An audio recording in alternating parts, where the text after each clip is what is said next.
باز چی داره؟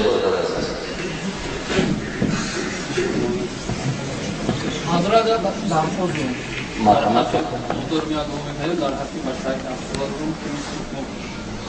نمی‌شم مادر کن حیاتم او بموری دوران مادر شفای کامل شفای حاجتی او خدا دارد که ما را ذهن ذکی و فهم کامل و خادم خدا در دینش در برام میگن برکت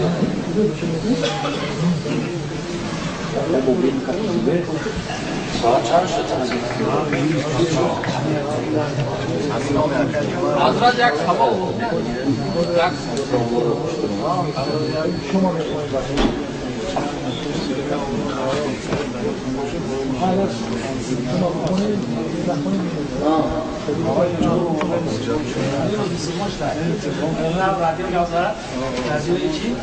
همین چه تلویزیونی اشرافی اسلام در اروپا باید همین روز اسلام اومده گفتن شرمنده و این کارو کرده بود جلوی چه بود همین روز گفتن که بهترین مسجد در چه زندگی اروپا نیست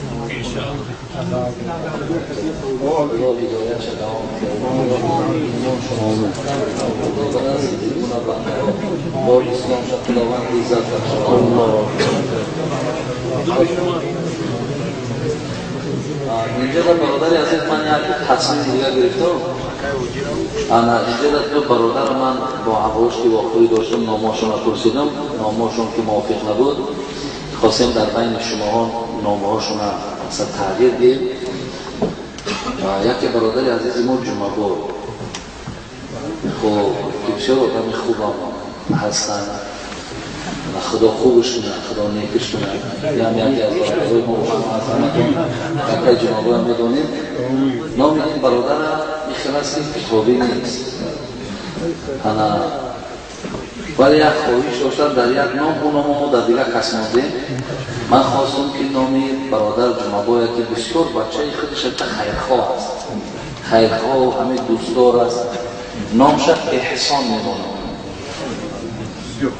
نامی زیبا احسان بسیار یک همین خودش که احسان زیاد است برای همین نام برادر ما احسان است خدا عمرت دراز کنه و فرزندی که نامی فردوس است خدا عمرت دراز و همش صحت و خدا من اندیشگانی های خوب نصیب رو بهش کنه و همیشه خواننده خداوند برکات است ولی اکو گوسفند میکشنه میکشنش کنیم ما خواهدانش نیستیم ما همه یک سنت زنده کنیم او طرفش دیگر نزد خوش اینجا شما شود فقط تشکیل در کافی هم محمریزا بوده اصلا خیلی که مجبور نیدن مجبور یک برادر اینجا در همین جا بود است که پادشاه هسته پادشاه نیست نه؟ اون پادشاه هم نامشون موافق نیست این کس ما با مالک نامشون مالک او همون حضرت انس ابن مالک بودن مالک نام ایشان بچه شون یک تیمور نام داشته است او را انس مالک برای تیمور هم نام است خدا برادر ما را ببینیم که بسیار حوایی انا خداوند فیلش خوب کنه و خداوند آیندهش میکنه و خداوند بچه خوبش کنه و بسیار نصیحت های خوبشان کردن خداوند که اون چه که گفتم برای آینده و بهتریش خداوند از جمله بچه‌ک های خوب و بچه‌ک های نیکش کردن آمین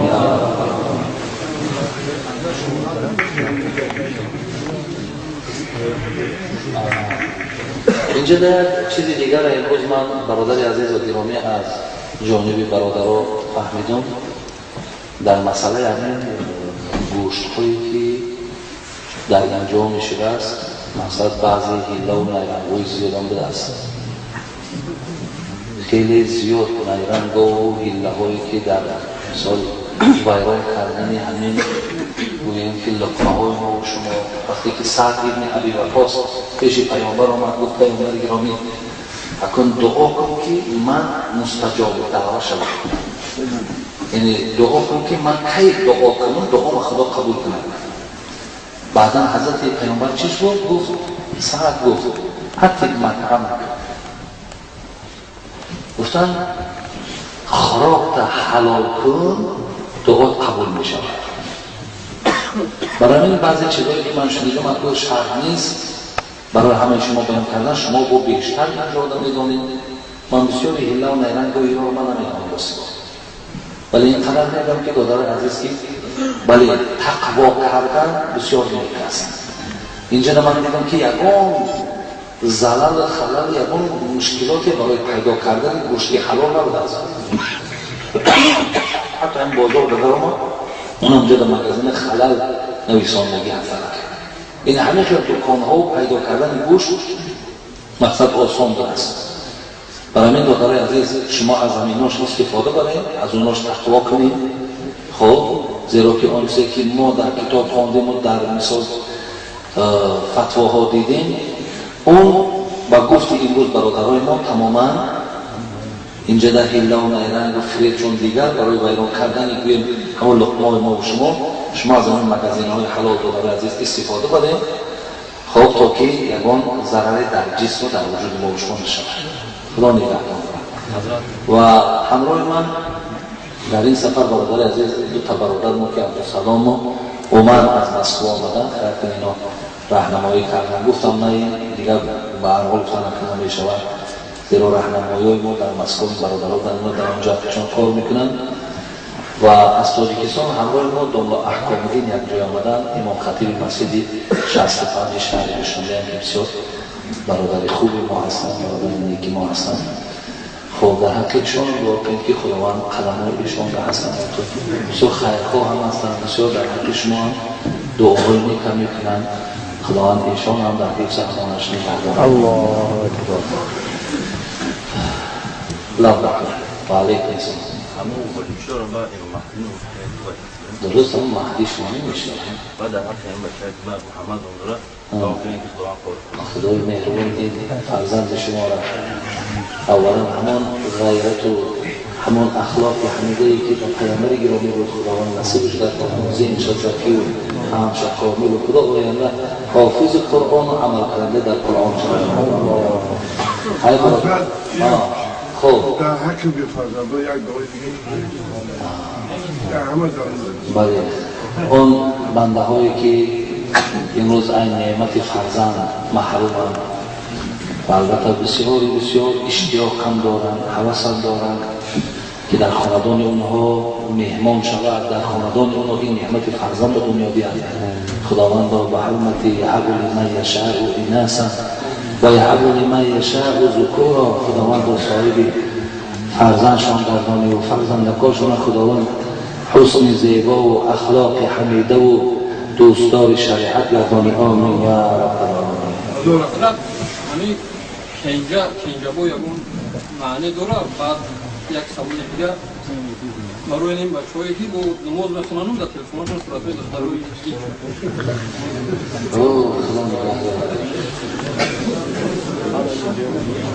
اکل ولی شما بینید برادر سوالی که برادر کردن دو سوال کرد که اینجا روی نام نیست، این نام نیست، این نام ایوهی دلال. ولی بینید شما وقتی دست شما نراز میکنید در دست اصلا یک بیگانه میگذارینش. پیغمبر گفتن که از این در سر شما به یک گلمیخ اگر زنن و در بیابین رو آسان‌تر است. و وقتی که این چشمای شما در همین حرام‌هایی که در همینجا وجود دارن یا دیگر جا وجود دارن، وقتی این چشمای شما باید نگاه میکنن به نام خدا این چشمای شما را کور بدن رو بهتره، این چشمهای شما را به نور بدن رو بهتره. خدای روی چشم همه گرد دادر یا نیست. آخر بعدها در نور چشم زیاد شدن زیبا شدنش نگاه کردنش قرآن هست، نگاه کردن یک عالم هست، نگاه کردن یک حلالهای خدا هست. آخر چشم ها وقتی که ما نگاه میکنن و لذت ببرید به نام خدا شرمنده ترین بنده خدایی. بسیار بدبختی داره از این چیز دور باشه نمیده. اخیر نداره اونی کسی که میرا نگاه میکنه اخیر کلش کوفتی میشه. میدونی؟ انمی اخیر میبره و کوفتی میکنه.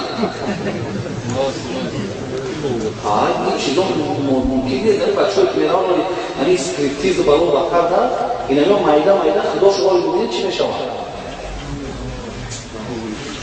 این آخرش همین دو داری از است بعد همیشه میرسید که همین همش بود خیلیش بود پیدا شود با شرمنده میشه مثلا این کار رو گوش کنید چیزا بسیار چیزای حرامی چیزایی هستن که رزق کنه میبنده خداوند نور کنه میگیرد فیض کنه میگیرد آخه چی بدبختی رو به سر میره